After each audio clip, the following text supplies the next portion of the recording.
Now, next I'm going to talk about dating in Hong Kong. And is it a good choice for you? I had one of my first videos here would be when I was in Hong Kong. I was actually in a bar called Taboo that night, and I was with my lady there. If you see her in the video, so the reason why I want to talk about this topic here is because there's some of the main countries that people talk about dating for internationally, right? I think Hong Kong is one of those places that's actually like a hidden gem. Why? Because um, it's such a busy place. When I left from Taipei, the airport was Taipei. I think it's Taoyuan. I think it's called. I'm not sure how to pronounce the name of the airport.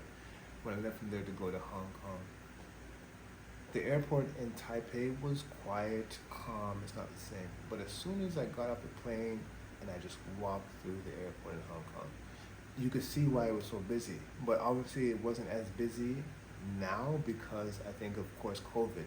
But I'm thinking before COVID happened, it was really busy because it was like the whole airport was like offices everywhere, office, like tables, chairs, computers. And I was like, wow, why is it so busy here? But Taiwan was not as busy as this. So you could tell that how I described it is Hong Kong is a very progressive place. Like they were moving very fast paced over there. When I went there, it's almost felt like I was still in Canada because prices are pretty much up there, and just walking on the streets there, um, so many people were driving Teslas, and I was surprised when I was down in one of the main areas there, Causeway Bay. For those of you who might know what that is, it's one of those busy parts of Hong Kong.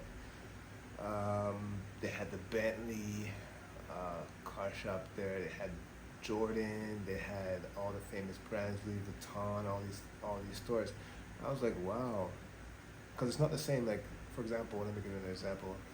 Uh, Even though this is a little bit off topic, being in Taipei is almost like being in the Philippines because they have a lot of motorcycles there. You hear that motorcycle engines are a lot more than you see cars, right? Even though there's a lot of cars as well, but you see more prevalent motorcycles. People are driving motorcycles more, even in like places like Indonesia and stuff like that, right? Now in Hong Kong, you really barely see motorcycles. It's pretty much everybody's driving a vehicle, a car around the place. Okay. Now, going back to the topic, dating in the Philippines. I mean, not Philippines. Sorry about that. Dating in Hong Kong. Okay. Now the reason why I'm going back to dating in Hong Kong is quite simple. Okay. When you're there, obviously, you might meet some girls you might want to like talk to who actually are, I guess I would call them Cantonese. I guess now they could be called Chinese because the Chinese have gotten it back from the British rule in 2019, 2020, I think it was. Correct. I'm something like that. I think in July they gave it back. One of those years. But pretty much, you might see some of those girls there, but most times, some of the girls you'll be meeting are workers from the Philippines and also from Indonesia. Okay, so those are some of the main workers there. You'll see them everywhere. Like if you go to places like Admiralty, Central, Causeway Bay, I think it's Kowloon. I'm not sure if I'm saying that wrong. Simsat Choi, also places like that. You're gonna see a lot of Filipinos, a lot of Indonesians. Okay, so most times if you're gonna be talking to a girl, they might be from one of those places. Okay. Now, the common dating sections there would be when it comes to the bars, because I know a lot of foreigners when they're traveling to go to the bars, drink, meet some other foreigners, talk. Most times, if you meet a foreigner, they're probably gonna speak English like you. All right. Now, those main areas that are very commonly known in Hong Kong would be Wan Chai, the places where the bars are there, and some places in Sim Sha Choi, but Wan Chai I think might be more famous. It was kind of similar to a walking street or like Soy Six on Pattaya. Not as bad like that though. It's just more like bars. Okay, it's not really like girls just standing out the way they would in like a Thailand. A bunch of girls are just standing out front. It's not really like that. It might just be girls who are going to the bar to hopefully find a guy or things that kind of vibe. It's sort of similar but not the same. So if you're going there, you'll be expecting just to be going to a bar, and you might see women there, and might see women inside the bars as well. Okay. Now, the reason why the dating is a little bit different there is because you get more of a mixture of cultures. So Filipino, if you want to date a Filipino girl, you can, obviously, and then obviously an Indonesian girl. And if you're able to find a Cantonese girl, that's good too as well. But the Cantonese girls, Chinese girls don't really hang around the Wan Chai, Simsat Choi area. You're probably gonna have to go look for a bar where you can find those girls and where they like to party at and be around other Cantonese men and so on. Now, when you're in Wan Chai, you're gonna see mostly Indonesians and Filipinas, not Filipinos, Filipinas. Well, there are Filipinos there, but Filipinas. And the main days you would have to go to actually find them at these places would be, I think it would be a Saturday night and also Sunday night-ish. Okay, those are like the main days because they usually get their holidays from working as a helper there on the Saturday, Sundays, but mostly Sundays. So Saturday night they'll be hopefully get time off to go to the bar, or so even to meet you. So the dating there is quite, I would believe, is quite good because they're busy living their life, doing their thing. If you're there, you could just be doing your thing, doing your work or so on, and you both can meet up on the weekends or whenever they have a little bit of free time during the week, things like that. It's very enjoyable because Hong Kong is one of the most convenient places I've been. I was really surprised. I think they're going really good places, but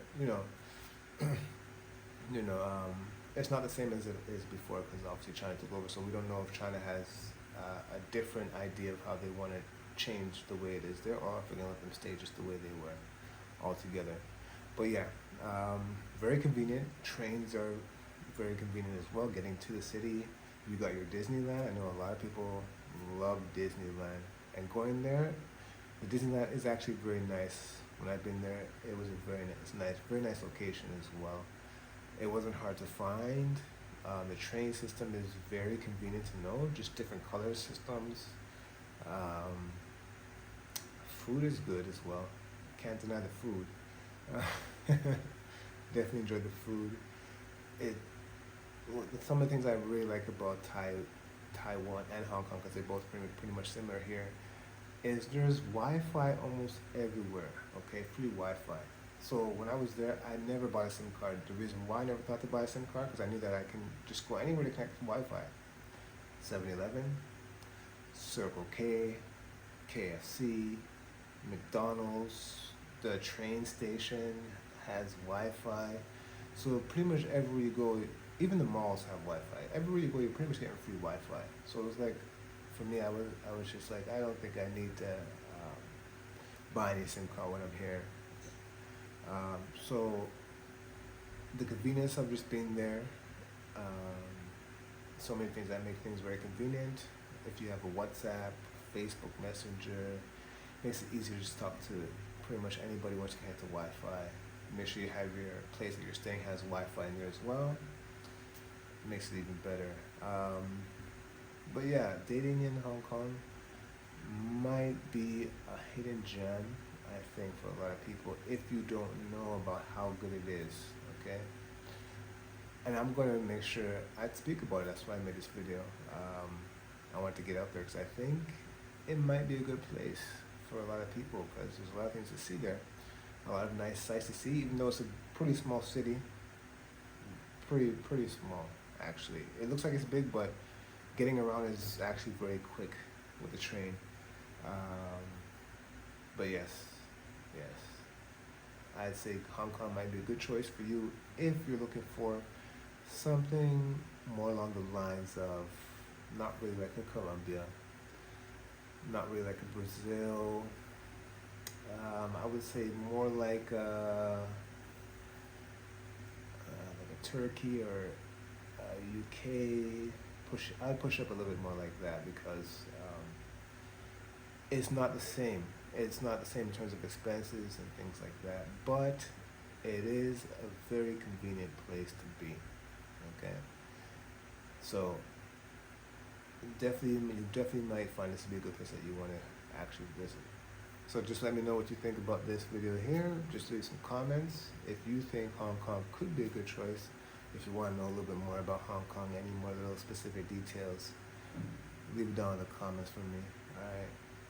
I'll hit you up and let you know exactly specifically what is might be a good answer for your question that could help you think of, should I visit Hong Kong? I definitely think you should though. But yeah. Alright, leave me a like and talk to you soon.